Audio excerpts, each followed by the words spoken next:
কোন রকমের ভোট পর্যন্ত সামনে দাও, ভোট তো পার হোক, তারপর দেখা যাবে। দিদির এখন ভোট বড় বালাই, তাই যুবকদেরকে তাদের অভাবকে, তাদের দারিদ্রতাকে খরিদ করে দিতে চাইছে। যেমন করে 2013 সালে যুবশ্রী প্রকল্প চালু হয়েছিল, তার কোনো ভবিষ্যৎ নেই, কোনো তথ্য নেই। কেউ কোনো যুবক বলতে পারবে না যে 13 সাল থেকে আপনি বেকার ভাতা পেয়েছেন।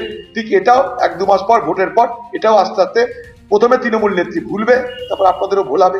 দেখুন, মহার্ঘ ভাতাটা তো সরকারি তাদের অফিস কর্মচারীদের পাওনা। এটা তো মমতার দয়া নয়, যুবসাথীর হচ্ছে মমতার দয়া। সে দেখাচ্ছে আমি দয়া করছি, যদিও সেটাও সরকারি খাজনা থেকে আসবে, কিন্তু সে দেখাচ্ছে মমতা ব্যানার্জি, যুবক আমি তোমাদের দয়া করলাম, অতএব আমাকে তোমরা পয়সাটা ফেরত দিয়ে দিও। কিভাবে? ভোট দেওয়ার মধ্য দিয়ে। ঠিক আছে। আর সরকারি কর্মচারীরা আন্দোলন করে, বছরের পর বছর আন্দোলন করে, হাইকোর্ট সুপ্রিম কোর্ট করে তাদের ন্যায্য অধিকার আদায় করে নিয়ে এলো, তাদের ক্ষেত্রে সেটা দেওয়া হবে না। কারণটা খুব স্পষ্ট, সরকারি কর্মচারীদের টাকা দিয়ে ভোট হবে না। তারা মুখ্যমন্ত্রী মমতা ব্যানার্জিকে ভোট দেবেন না। মমতা ব্যানার্জি খুব ভালো করে সেটা জানে। কারা ভোট দিবে? যুবকেরা। কেন? তাদের দারিদ্রতা আছে, অভাব আছে, অভাবটাকে, দারিদ্রতাকে খরিদ করে নাও। খরিদ করার কি নাম? যুবসাথী। বাজারে কিছু খরিদ করতে গেলে তো পয়সা লাগে, দিদির যুবসাথী সেটা হচ্ছে সেই কাজটা করছে। এইভাবে 2013 সালে এক ঢপের কীর্তন করেছিল যুবশ্রী, সেটা ফ্লপ। ভোট হয়ে গেল, যুবশ্রীও ফ্লপ হয়ে গেল। এটাও ভোট শেষ হবে, যুবসাথীও হাওয়ালি নেবে পশ্চিমবঙ্গ থেকে। আজকে চন্দ্রবাবু নাইডু তো পরে এলো, তার আগে ইন্ডিয়া জোট যখন তৈরি হয়েছিল নীতিশ কুমারের নেতৃত্বে, তখন সবাই মেনে নিয়েছিল, মানেনি কে? বাংলার মুখ্যমন্ত্রী মমতা ব্যানার্জি। সেদিন যদি ইন্ডিয়া জোট হতো, তারা কিন্তু আজকে বিজেপি ক্ষমতায় আসতো না। আমি কিন্তু দায়িত্ব নিয়ে বলতে পারি, সেদিন বিজেপির সুপারি খেয়ে এই মমতা ব্যানার্জি ইন্ডিয়া জোট করতে না দিয়ে ভারতবর্ষে যদি কারো উপকার করতে থাকে, তার নাম বিজেপি। খুব দায়িত্ব নিয়ে বলছি, মনে করে দেখুন আপনারা, 2024 সালে নির্বাচনের আগে যখন ইন্ডিয়া জোট তৈরি হচ্ছে, নীতিশ কুমারের নেতৃত্বে যে আওয়াজ নীতিশ কুমার প্রথম তুলেছিল, সেই দিন মমতা ব্যানার্জি তার বিরোধিতা করে ইন্ডিয়া জোট করতে দিল না। সব থেকে খুশি হয়েছিল বিজেপি, কারণ ইন্ডিয়া জোট সেদিন যেভাবে তৈরি হচ্ছিল, তাতে বিজেপি ধরাশায়ী হবার 100-তে 200 সম্ভাবনা ছিল। ভারতবর্ষের আজকে যারা ভোটের বিশ্লেষক, তারা এই কথা বলছে। অতএব দিদির মুখে ধর্মের কাহিনী মানায় না। ভালো তো, আমরা দেখতে চাই, খুব ভালো, আমরা দেখতে চাই দিদি সরকার ফেলে দিদি প্রধানমন্ত্রী হবে। এটা বলছেন এখন নাকি প্রধানমন্ত্রী হবে না, গারওয়ান মন্ত্রী হবে না, বোমা মন্ত্রী হবে? দেখুন, ধর্ণা মঞ্চ না করে নাটক মঞ্চ, সেখানে তাবু টাবু খাটানো হয়েছে, তাবুর ভিতরে 5 স্টার ব্যবস্থা আছে, সবকিছু সুযোগ সুবিধা। এ চলবে যতদিন পর্যন্ত নির্বাচন কমিশন নাকি আসবে, ততদিন চলবে।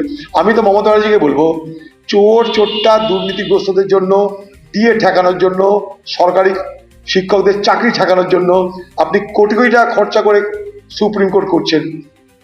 এই এসআইআর ঠেকানোর জন্য সুপ্রিম কোর্ট গেলেন না কেন? কারণ পরিষ্কার কথা, যতদিন পর্যন্ত না এসআইআর সম্পূর্ণ হচ্ছে, ততদিন পর্যন্ত ভোট হওয়া উচিত নয়। ভোট দেওয়ার অধিকার সাংবিধানিক অধিকার। বাংলায় লক্ষ লক্ষ মানুষ যদি ভোট দেওয়ার অধিকার থেকে বঞ্চিত হয়, তাহলে সে ভোট হওয়া না হওয়া সমান হয়ে যায়। তার বিরুদ্ধে কিন্তু সুপ্রিম কোর্ট আপনি যাচ্ছেন না। কত বড় চালাক আপনার! আপনি গিয়ে জটিল করে এলেন সুপ্রিম কোর্টে গিয়ে, আপনি গিয়ে কুকিলের ড্রেস ফ্রেস পরে কি করলেন, আরো বিষয়টা জটিল হয়ে গেল। আপনার লোক দেখানোর ওকালতি করতে গিয়ে সুপ্রিম কোর্ট বিচারকদের হাতে সব তুলে দিল। আর বিচারকদের হাতে তুলে দেওয়া মানে, বিচারকরা কি এগুলো করার জন্য অভ্যস্ত নাকি? তারা কি জানে? তারা কোর্টে বসে বসে বিচার করে। এবার তাদেরকে দিয়ে যদি এসআইআর কাজ করানো হয়, সে কাজে গতি কি থাকবে? নেই। তাই আরো বিলম্ব হচ্ছে, আরো হবে। আপনি নিজে গিয়ে সুপ্রিম কোর্টে এই ঝঞ্ঝাট পাকিয়ে নিয়ে এলেন। ঝঞ্ঝাট পেকে যাওয়ার পর আপনি এখন আমি ধর্ণা দিব, কিন্তু কাজের কাজ কিছু করছেন না। কাজের কাজ কিছু হচ্ছে না। কিন্তু আপনার সরকারের অধীনে যারা কর্মচারী, তাদেরকে আপনি এমন করে ব্যবহার করেছেন আপনার নিজের স্বার্থে, যে এই ভোটার তালিকায় নির্বাচন কমিশন যেমন তার এজেন্ডা নিয়ে মানুষের ভোট বাদ দিতে চেয়েছে, আপনিও তেমন আপনার এজেন্ডা নিয়ে সরকারি কর্মচারীদের ব্যবহার করে আপনি এই বাতাবরণকে জিয়ে রাখতে চেয়েছেন। কারণ আপনি চান ভোট আগামী দিনে এসআইআর এর পক্ষে, এসআইআর এর বিপক্ষে এই নিয়ে হোক। অথচ আপনি এসআইআর কে বাংলায় আমন্ত্রণ জানিয়েছেন, নিমন্ত্রণ করে নিয়ে এসছেন, সুপ্রিম কোর্টে গিয়ে ঝঞ্ঝাট পাকিয়ে নিয়ে এসছেন, কাজের কাজ কিছু হয়নি। এখানেও এখন সেই বাতাবরণ তৈরি করে রেখে দিয়েছেন।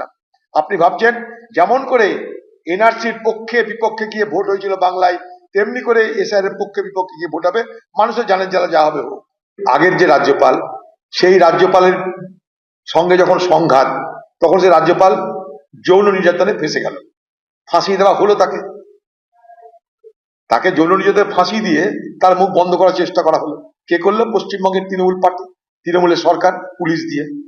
ঠিক আছে, সে কি প্রমাণ হয়েছে যে সেই রাজ্যপাল আনন্দ বোস সে তার রাজ্যপালের এতে দপ্তরে অর্থাৎ রাজভবনে কোনো নারী নির্যাতন করেছে? প্রমাণ হয়েছে? তাকে নারী নির্যাতনকারী বলে তাকে অভিযুক্ত করে দেওয়া হলো। তারপর থেকে বেচারা রাজ্যপাল আনন্দ বোস নিরানন্দ হয়ে গেল, দেখলো আমাকে তো ফাঁসি দিয়েছে যৌন নির্যাতনে। তাই আনন্দর জীবনে নিরানন্দ চলে এলো, আর তৃণমূলের বিরুদ্ধে মুখ খোলা বন্ধ হয়ে গেল। তো বিজেপি দেখছে একে নিয়ে কি করবো, বোপাদেরকে নিয়ে একটা তাজা লোক নিয়ে যে লড়তে পারে। স্টালিনের বিরুদ্ধে লড়েছে তামিলনাড়ুতে, তাকে নিয়ে এসে ঝঞ্ঝাট পাকাও, এই তো কাজ। ঝঞ্ঝাট বাড়বে কেনটাই, তাই জন্য নিয়ে এসছে। এটার মধ্যে অঙ্ক তো কিছু না, 2-2-4। এই রাজভবন থেকে ধনকার সাহেবকে সরানোর পর উপরাষ্ট্রপতি পদে এই তৃণমূল মদত করেছিল, তার বিরুদ্ধে প্রার্থী দেয়নি। তো কাকে কি বলবেন? হয়তো এই তৃণমূল আবার নতুন যে রাজ্যপাল তাকে ম্যানেজ করে নিতে পারে। ওকে যৌন নির্যাতনের কেসে ফাঁসি ছিল, এখানে তো ড্রাগ পাচারকারী বলে ফাঁসি দিতে পারে। এখানে সবকিছু হতে পারে।